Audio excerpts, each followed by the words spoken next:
Alright mga dads, let's go! Yun nga mga dads, matumal daw ngayong araw. Nagtanong ako sa group chat, may sumagot sa akin matumal daw. Pero bakit parang hindi ko naman ramdam?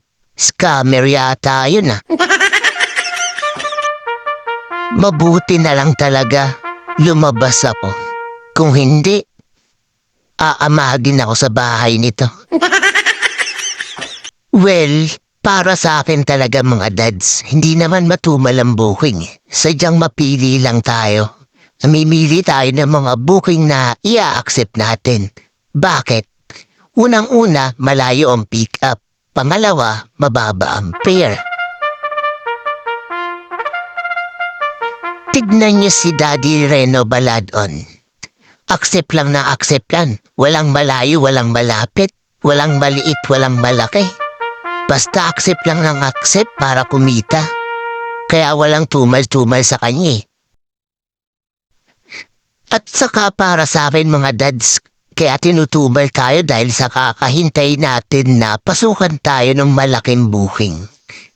Minsan inaabot na tayo ng ilang oras na hindi natin napapansin dahil sa kahihintay natin ng mga long ride at malalaking fare.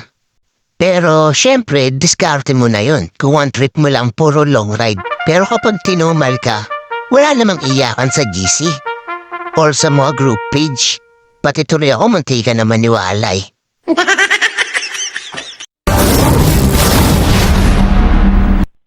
Hindi naman lahat ng booking talo. Marami pa rin panalo tulad ng booking natin ngayon. 60 lang yung per niya, ginawa niyang 100. Napakalapit lang ng drop-off nito. O diba? Panalo. So, paano mga dads? Naka-isang booking na tayo? Uwian na to? Tama na isang booking, isang araw.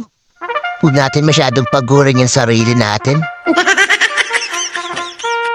Total, sabi niyo nga, matumal naman. Di kayo pinapasukan ng booking. Ano pang ginagawa natin dito sa labas? Umuwi na lang tayo sa bahay. Tulog na lang tayo. Pa natin lolokoy yung sarili natin dito. Napagod lang natin yung sarili natin eh. Matumal naman pala.